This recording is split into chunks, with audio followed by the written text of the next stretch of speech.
Well,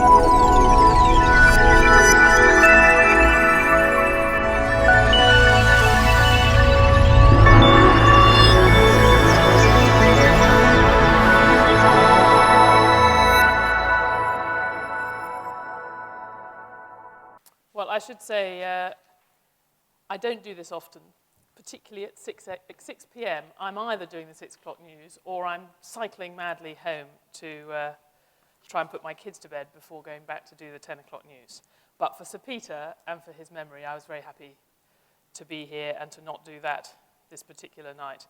You've already heard a few things about him. I feel like I grew up with Sir Peter. He was a very close friend of my mother's and used to work with her a lot on accessibility for the disabled, and I knew him as this person who was involved with every charity you can imagine. He was a very distinguished civil servant at the Department of Transport, very serious about teddy bears. That was interesting to me at the time, poo particularly, and motorways. I was sort of astonished at the amount of time that he wanted to spend doing the definitive history of the British motorways. I didn't know until not long before he died that he had been in the famous Hut 4 in Bletchley Park and had helped, actually played a crucial role in deciphering the Japanese codes at that time. And I didn't know till after his death, some of his other civil servant career, looking at his obituaries when he died last year, that he had worked for Jim Callaghan, most interestingly to me, in the lead up to the devaluation in 1967. Apparently there was a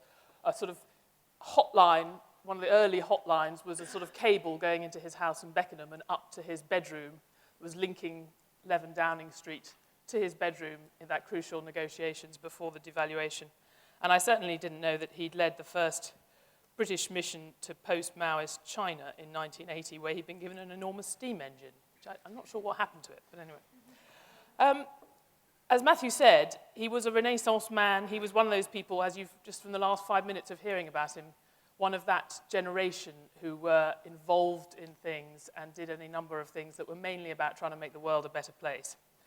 I think, therefore, he would agree with the motivation of Matthew and Michael's book, although I suspect he would have disagreed virulently with about half of the words in it.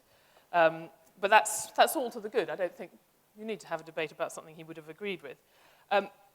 I think probably the only fault that he had, if he had a fault, was that he didn't spend enough of his very interesting life thinking about himself.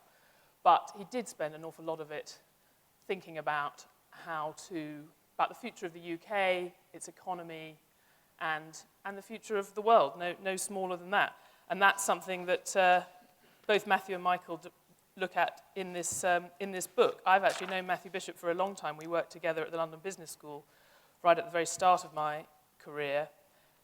Both he and Michael Green in their different positions, Matthew Bishop at The Economist as the US business editor, and Michael in his own right writing and teaching, spend a lot of their time explaining economic ideas to people, but also thinking about the way global business and the global economy are headed.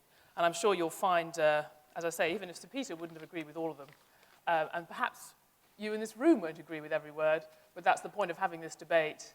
And I think what we're going to have is we'll have maybe 20, 25 minutes of Matthew and Michael outlining what's in this book, The Road from Ruin, and then we'll go into a conversation between us and I'm sure lots of questions from you. So welcome. I'm really glad that we can honour Sir Peter in this way. And Matthew, do you want to kick off?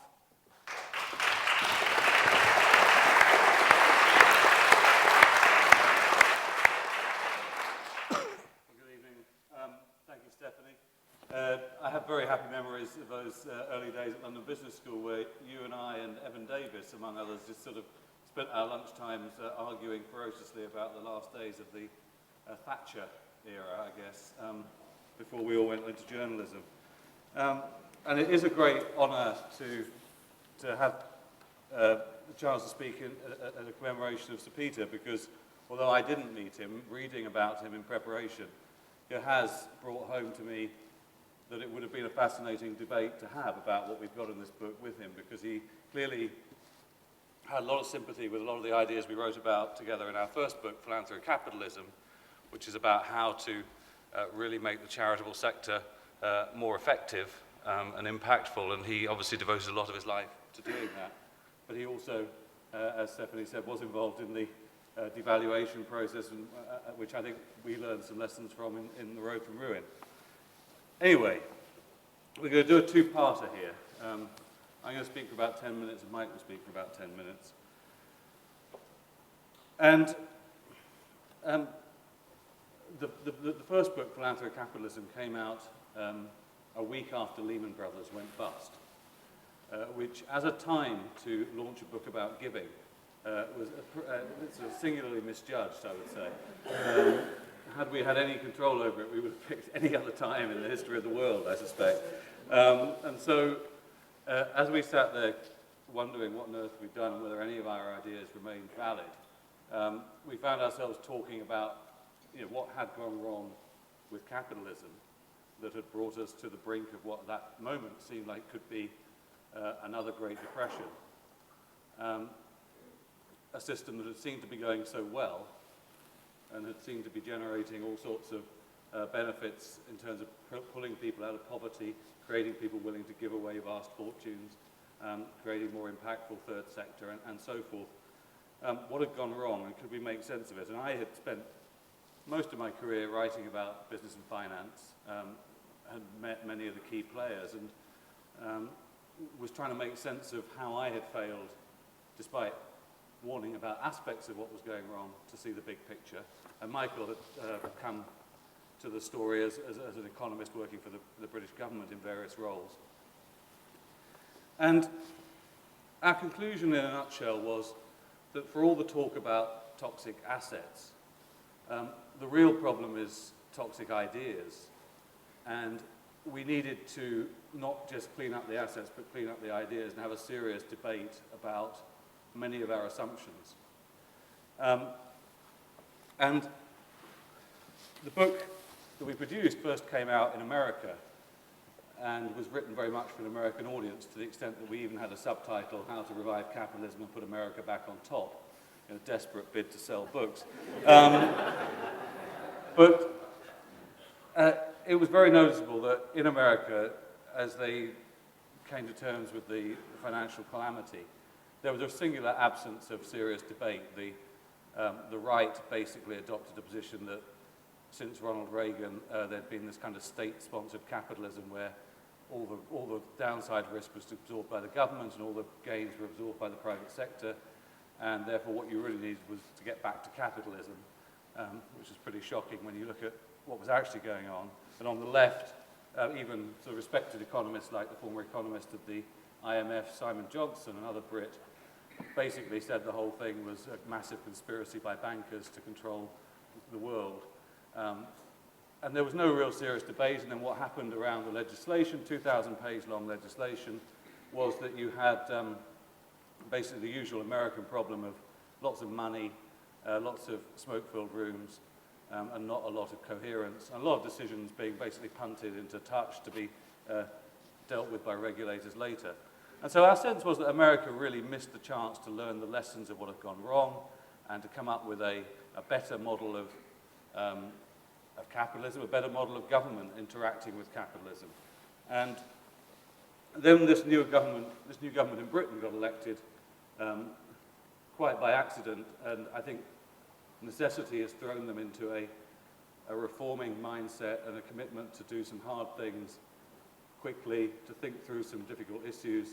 And it seemed to us that there was an opportunity for this coalition government to actually remake the British model of capitalism and government in a way that will give it intellectual leadership to the rest of the world. And it was interesting, I was in Davos last week with all the political leaders and business leaders, as was Stephanie, and it was interesting how often people were talking about how dynamic the coalition leadership seemed to be, how they were talking about doing the hard stuff that America was and other countries were avoiding doing. And so there seemed to be this moment, and we wanted to say, well, what should they do? What are the set of ideas that should shape the reform of our system? And we've rewritten the book to do that. It's an agenda for reform in Britain. And I'm going to make 2 or 3 points before I hand over to Michael. The first is that while we think that there is a determination to reform and to do hard things, most obviously evident in the willingness to take an axe to state spending in Britain, which I think had got out of control and did need to be brought back in. And we'll put to one side the issue of whether the timing of it is done very sensibly and whether it's going to push us back into recession. But they were willing to grasp a nettle that needed to be grasped. Our worry is that the other side of the thinking, both the big society ideas around the sense in which the community in various guises will pick up the slack, and take the opportunity left by the reduction of the state, and also the reform of the capitalist system, where commissions of inquiry have been set up into banking and into long-termism, whether there's really the hard thinking being done there. And we have a slight worry that there'll be a sort of woolly communitarianism adopted towards the big society and a sort of banker bashing approach that actually doesn't address the underlying causes but really focuses on symptoms. And I'm just going to talk a bit about that side of it and leave Mike to talk about the big society. Of all the interviews I've done as a journalist, I think the one that I found most terrifying as I approached it was one I did in 2000 with Alan Greenspan, who was then chairman of the Federal Reserve Bank. At the time, shortly before, The Economist had been running this advert which had a guy getting onto a plane, sitting down in first class, and saying, "I wonder who's sitting next to me." And then Henry Kissinger sat down next to him, and the person was supposed to think, "Oh dear, I haven't got anything to say because I haven't been reading The Economist." Not a terribly effective advert, but it kind of... for me, that person would have been Alan Greenspan, because he just sort of epitomized to me this sort of enormous brain that knew everything about everything to do with economics and business. And any sort of pretension I had to knowing what I was talking about would immediately be revealed as soon as the conversation began. And going into this interview, you're led along various corridors in the Federal Reserve into this room, and he's sitting there in this what seemed like a huge leather armchair, and I'm made to perch on the end of a chaise longue and ask my stupid questions while he dismisses them in an incredibly impressive way. And I still, to this day, would value a conversation with him more than almost anybody else about the world economy. And yet, the fact is that he was fundamentally wrong. He was, in a way, the archetype of that person, the practical man that Keynes talked about, who was a slave to some defunct economist. And the set of ideas that he embraced was a sort of caricature of something called the efficient market hypothesis, a view that essentially financial markets were rational. And he very, very briefly, in 1996, toyed with the idea that maybe irrational exuberance, as he famously called it, could have taken over in the markets and driven prices out of whack and caused bubbles and all that sort of thing. And then he backed away from that and went back to basically arguing that markets were right, they should be deregulated, prices were essentially there, all was well in the world, Federal Reserve knew, and other central banks knew what they were doing, the business cycle could be managed, and so forth. And I often wonder, why did such an intelligent man back away from that when he clearly was seeing evidence of bubbles in the financial market?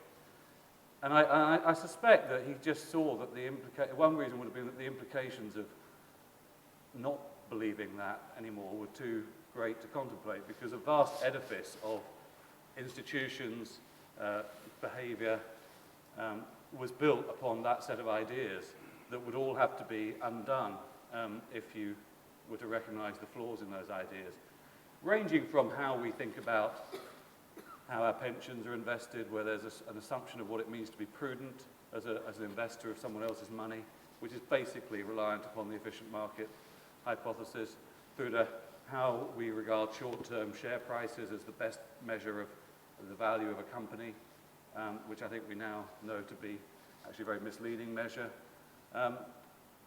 You could even sort of wrap it up in the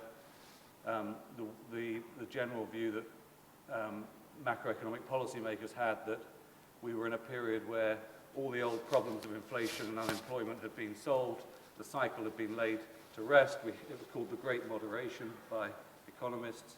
Gordon Brown famously said, "We will abolish boom and bust," based on this same set of ideas. And so, now that we know that Greenspan was wrong and the efficient market hypothesis and all that view of the great moderation was wrong, we need to undo that vast edifice of behavior and institutions and remake them so that they reflect a new set of ideas based much more on the real world. And we haven't, I think, really begun that process in any serious way. And so in the book, we're trying to set out a few ideas for how we might do that, not least by drawing upon some of the latest thinking in economics, which is much more realistic about how humans behave, how institutions work, and so forth. In looking at that, I want to make two quick points. One is that where the coalition government seems to be focused at the moment is on the banks, on how much bankers get paid, on how to stop bailing banks out when things go wrong, on maybe breaking up banks because they're too big. Our view is that that is a focus on the symptoms. In the book, we look throughout history. We find that these policies, policy recommendations that are out there have been tried before and don't work. None of the policies that are being proposed at the moment would actually have stopped Lehman Brothers from going bust. Lehman Brothers was not a universal bank. It was small enough that it wouldn't be broken up. It had more capital than is being required under the Basel Capital Accord. Its chief executive was better paid with a long-term incentive structure than almost anyone else on Wall Street. So all the ideas that are out there at the moment are focused on the symptoms of the banks, and they don't work historically. The symptoms are of underlying causes, which I believe to be fundamentally about how we have handed our money over to be invested to institutional investors that are utterly failing us as trustees, as people who are acting on our behalf, to do the basics in terms of due diligence with our money. They're supposed to work for us, but they haven't been working for us. I interviewed Dick Fold of Lehman Brothers, the chairman and chief executive, many times, and I will admit in doing so that I never asked the question I should have asked, which was, do you know that your board of directors is consistently rated D by the major corporate governance activists in America? You have a retired actress, Broadway impresario, but very few people on that board who know anything about finance. The board was widely regarded as ineffective because of no one standing up to the chief executive. I never asked him about that. I talked to institutional investors and said, what should I ask Dick Fold when I go and interview him? No one ever said, ask him about whether he regards his lousy board as a major risk factor to his company. And yet, ultimately, I think that is more than anything why that bank took on way too much risk, did things it shouldn't have done, and ended up going bust and nearly bringing the entire global financial system down. And so I and Michael in the book argue that we need fundamentally to focus on the institutional investors, the structures that we have put in place to deal with our money and to get those institutions to shift from an incredibly short-term focus to a much more long-term focus in which the idea that you need a board that works well, you need to measure companies by more than their latest share price. You need to look at their underlying risks seriously. You need to look at what impact they're having on society. You need to appoint leaders who have more of a long-term vision than the next quarter, the next 6 months. That all those things need to be a serious project that we engage in. And if we don't focus on that underlying cause, the failure to have institutions that are working to invest that money sensibly, then we're going to continue to have banks that fail us, because those banks are just the middlemen working for the institutions that we have set up to invest our retirement money. Michael will now take over and talk a bit about a number of implications of that, and then talk a bit about the big society and how this fits into the big society. But At the heart of what we're saying is that at the moment, those institutions, the investment institutions, get no attention seriously from the media other than maybe about their short-term performance. They're not held to account in any meaningful way. We need to change the law on what it means to be a prudent institutional investor so that you can't get away with just simply saying, I've got a diversified portfolio of shares. You do have to show that you've thought about whether the companies you're investing in are well run, that you've played an active role in making sure their board is effective in asking them challenging questions. We, all of us, need to start asking questions about our financial managers to actually say, well, what are you doing? And the public needs to be generally made much more aware of this failed system. And we need, above all, to be measuring different things. And on that note, I'm going to hand over to Michael.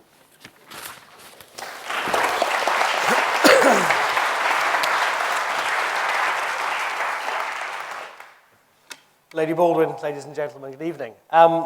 Just before I came on, I was looking at Twitter, and someone had tweeted, I hope I'm going to hear something new about the big society tonight, which I think is very harsh, because that would rule out so many good jokes. Because it has been a rather tough couple of weeks for the big society. I was chatting to my mum the other day, and she was saying how she had been waiting for the bus, and there'd been a rather drunken man had come up to the young lady next to her, so she'd seen him off.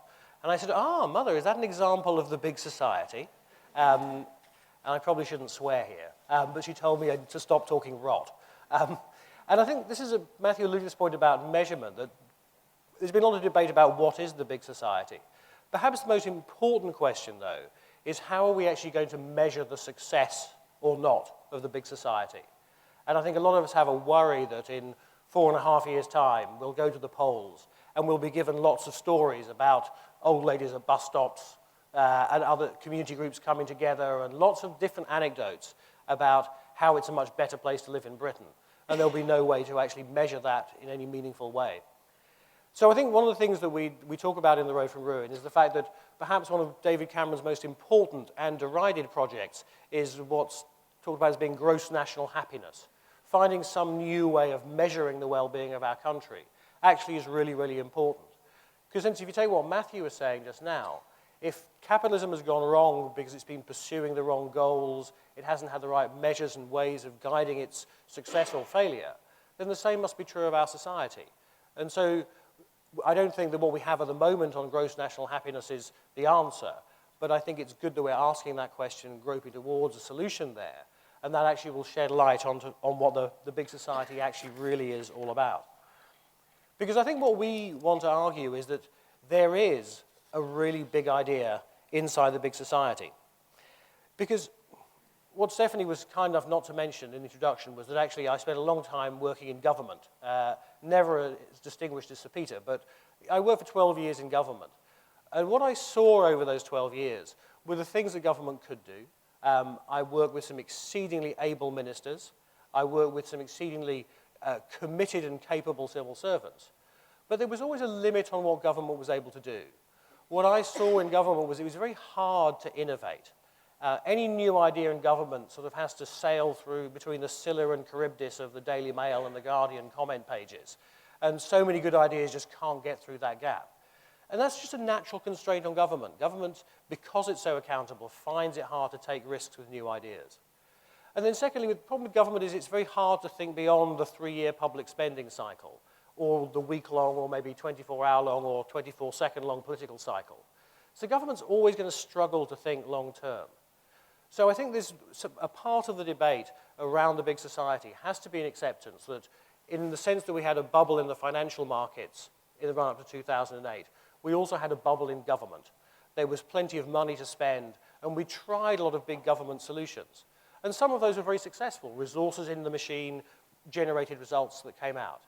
But there were also many areas in which government failed.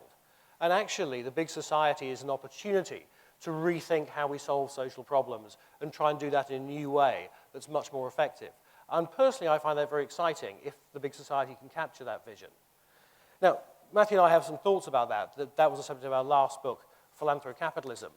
And what we really argued in that was that what private actors can do is take those risks that government can't do, think across longer time spans, and therefore really add value to what government does and really make our societies work more effectively.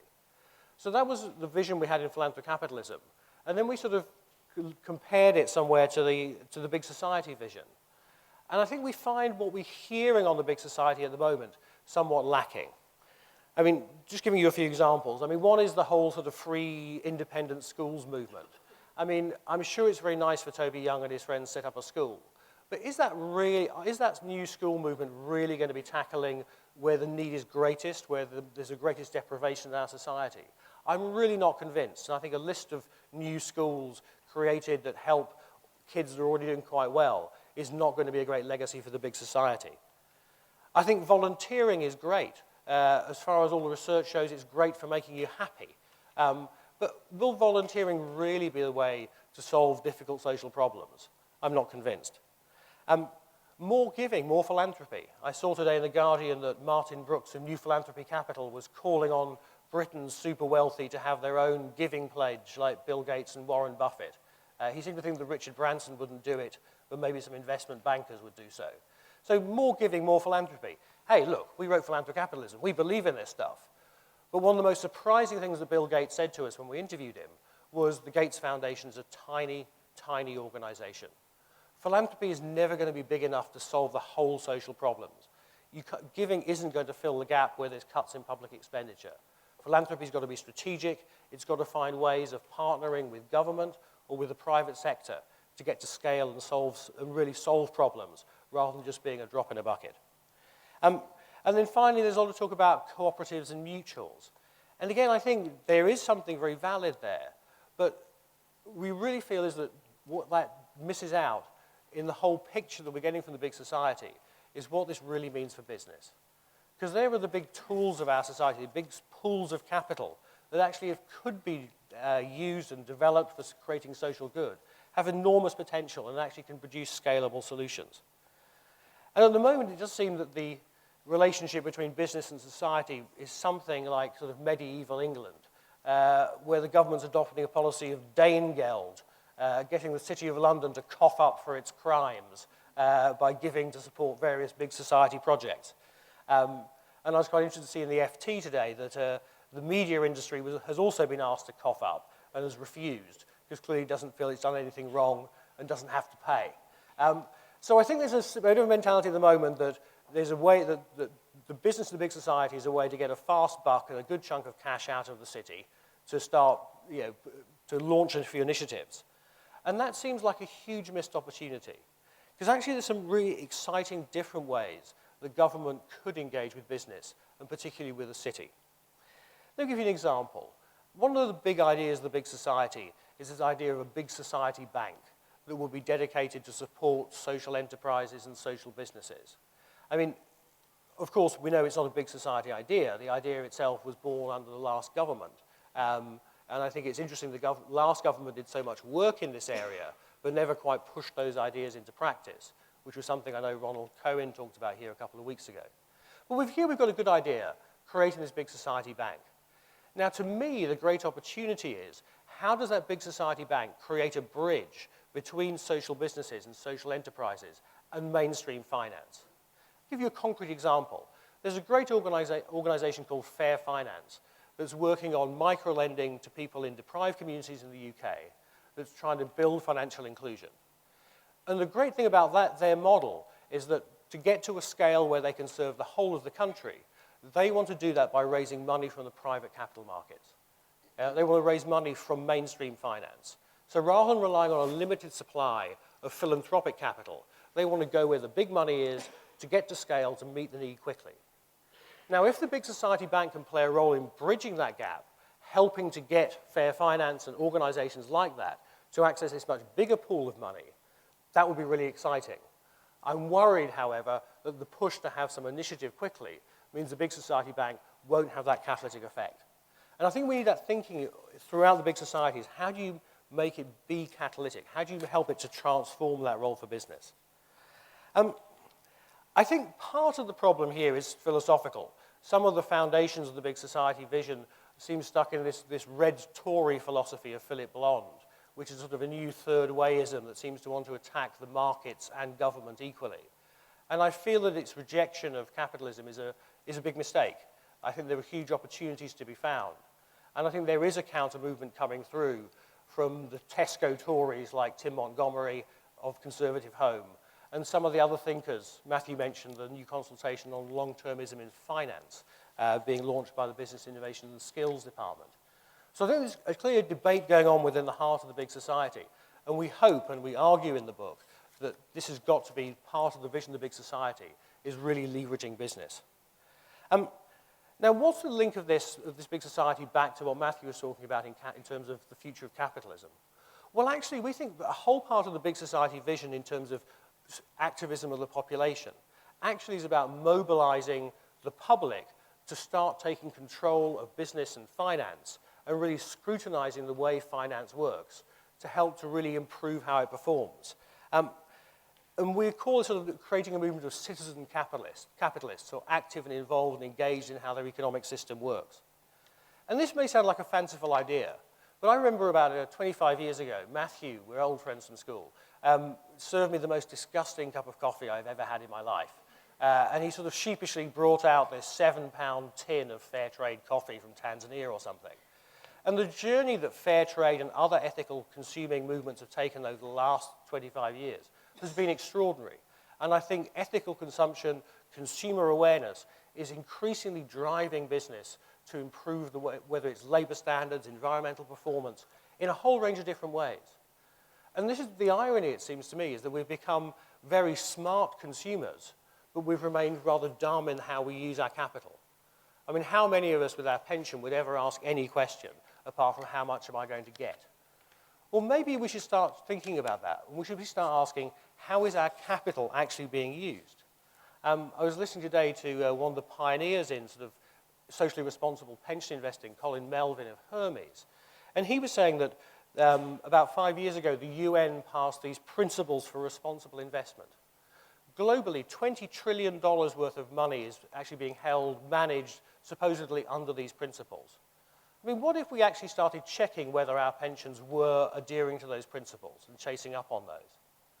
Last year, a new stewardship code was passed, asking pension fund investors to actually think about the long term in their asset management. I mean, why don't we go out and check whether or not our pensions are being held to that stewardship code?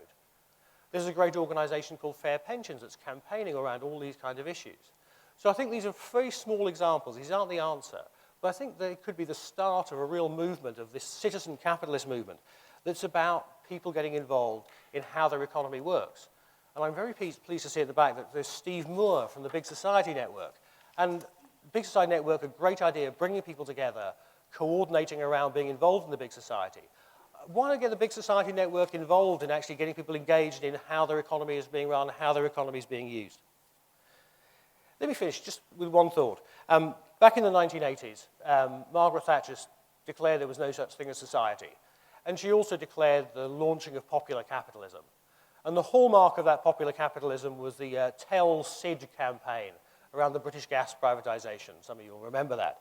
And the basis of that popular capitalism, the Tell Sid campaign, was there's a great bargain here, we're selling tenors for a fiver. And that was really what popular capitalism was about. Maybe now, 30 years on, David Cameron likes society, he wants it to be bigger. There's a chance perhaps to reinvent Sid, big society Sid, who actually wants to be a citizen capitalist and wants to be engaged in the way that society runs. And I think that would be a really exciting use of the big society concept to give it much bigger leverage. We are at this strange moment that, as Matthew said, we have, in Britain, we're used to our reforming governments coming in with a big electoral mandate and a pre-worked out program. This government is in some way making it up as it goes along. I think that's a great opportunity because we desperately need a fundamental change, both in the way our economy works and the way that we solve social problems. And I think that the ideas on the road from ruin are an attempt to challenge and urge the government to be as radical as some of its predecessors. Thank you.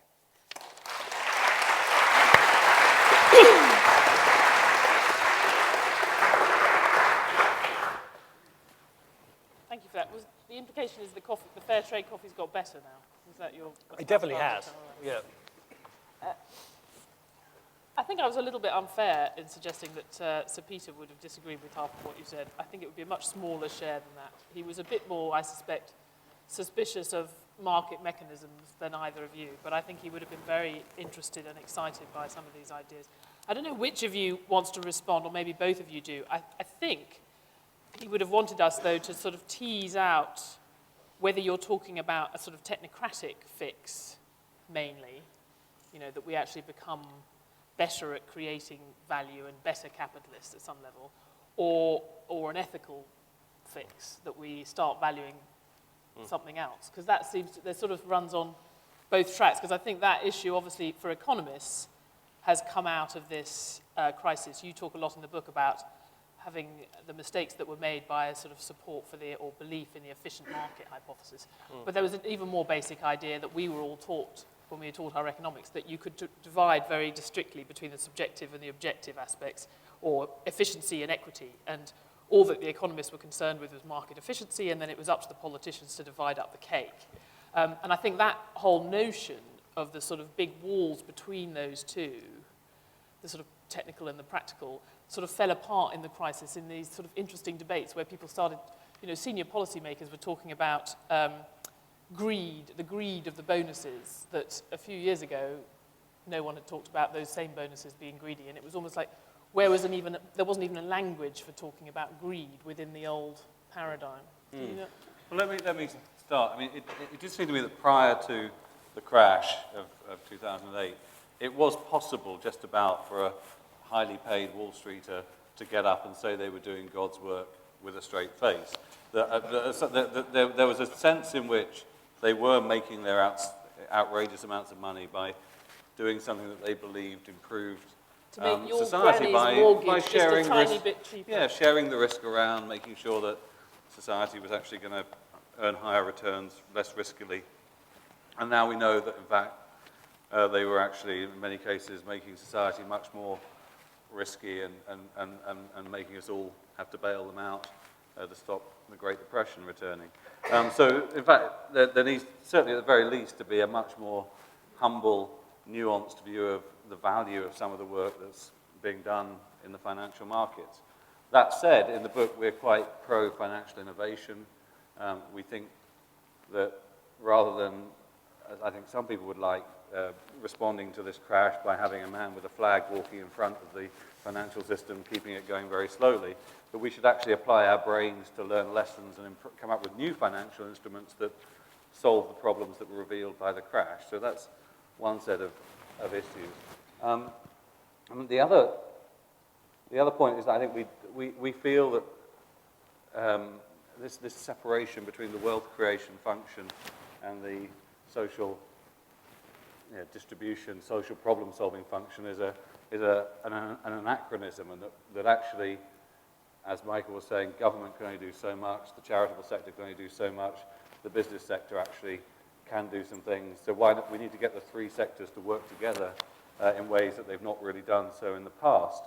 And that one of the consequences of the short-termism obsession that there's been for the last 20 years that was sort of reinforced by the way our corporate leaders were paid was that actually business underperformed its social function, that there were all sorts of ways in which it could have been using its scale to deliver socially more useful products and to operate in a more sustainable fashion, that it didn't do because its leaders would be punished for taking that long-term view, even though shareholders would have been better off if they, in the long run, if they'd done that. And one of the things that one of the most amazing stories that we write about in the book is how this private equity firm called Kohlberg, Kravis and Roberts, KKR, which was regarded as one of the most bloodthirsty capitalist organizations in the history of the world, the barbarians at the gate in the famous book that was written about it in the 1980s, that they formed a partnership 2 years ago with Environmental Defense Fund, which is one of the pioneering environmental organizations in America, to actually look at every company in KKR's portfolio and figure out how they could make environmental improvements. And so what's interesting about private equity is it tends to have a longer term time horizon than many of the public companies that are traded on the stock market. And so it was interesting that when you allowed people to take a longer term view, these business leaders, these capitalists actually said, well, there's a win-win here. We can do stuff that benefits the environment and makes us richer. And I guess that kind of longer term greed I'm less unhappy about than I am the short-term greed that is sort of wrecking the system. And I don't want to get too technical on this, but I mean, how much of a problem is it for you if consistently the returns to short-term investment behaviour have been much higher than the long-termist one, if there actually isn't a win-win? I mean, I'm just interested, you probably saw there was a rather interesting paper that Andy Haldane, a very interesting economist at the Bank of England, did a few months ago, where he saw, it's about lots of different things, but he talks particularly about the patience of, patient capital and what have been the returns to a sort of patient, buy and hold strategy for shares over a very long period, over 100 years, relative to what we would consider to be the much more short-termist, supposedly less valuable approach. And the unfortunate answer seemed to be that the returns of the patient strategy over a 100-year period at any given, and over any consistent 20-year period in between had been far, far lower than the returns to a completely short-termist approach. So, I mean, is it a problem for you? I mean, does that mean that you have to actually just change the whole system to somehow deliver for the long-termists? Because there is a reason why people have been short-termists, because they've actually gained some profit from it. Well, I think a lot of those, that long-term passive investment was passive in the worst case, in the worst way. It was not actually engaging with companies, driving them to think the hard questions about how to simultaneously create these win-wins of higher profits and better social outcomes. And I think if you look at someone like Warren Buffett, who is probably the quintessential long-term investor, he operates in a very different way. I mean, he actually, one of the things we, again, write about in the book is, as a journalist, you go to America from Britain, and you think one of the 7 wonders of the capitalist world in America that you have to go to is to go to visit Warren Buffett's annual general meeting in Omaha, Nebraska, and all his investors turn up and they're all eating and drinking and buying the products from the companies that he's invested in. And basically they're having a good time, and he sits there and he takes questions for an hour, for a whole day actually, and including from journalists, and explains how he's invested the money, why he's done what he's done. They talk about the things that didn't work out so well. They hear some criticisms. And everyone goes away feeling much better informed, much more engaged in the company's strategy. And it's called Woodstock for Capitalists, affectionately it's known as. And the remarkable thing is that is the only example of this. Right? That ought to be the norm for every institution we trust with our savings for the next 25, 30 years. Why aren't they holding those events where they're actually engaging with us and having those kinds of conversations and taking questions and so forth? I mean, I can't remember the last time I heard anything from a pension fund except for a kind of impenetrable letter trying to explain how my money was doing, which didn't really make any sense to me. I want to go to questions, but Michael, did you have any points? And also this sort of broader thing of, is this an ethical fix or a sort of a technical fix? I mean, that question you raised from the Haldane paper about short-term versus long-term, take pension funds as a good example. Is if a pension fund is maximizing short-term profits and returns, if it's doing so, say, for example, by doing nothing about climate change, is it acting in my interest? In a sense, you would think that the pension fund should be the longest-term investors in the market, thinking about 25, 30 years ahead. And what we currently don't have is a system whereby a pension fund manager could trade off some financial returns for some environmental returns.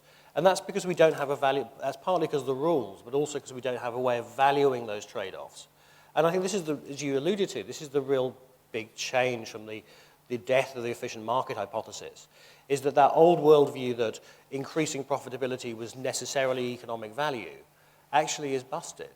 And then, so a language that we understood about value and how you manage trade-offs actually has been proven to be not a very good description of the world. And now we're grasping for new languages. And I don't think we're there yet, but we have to find new ways of describing value, because the things that we had, whether it was profitability or whether it was gross domestic product, weren't actually good ways of describing our world and what we were looking for. There's another interesting, Larry Summers was also at Davos last week. I heard going at a different issue from a similar sort of perspective, this idea that we don't capture all the things when we look at GDP. He made the comparison, if you look at the health spending in the US relative to national income, since the 1950s has risen by maybe quite a lot, but by about 5% of GDP. The economy, living standards, if you like, have at least quadrupled.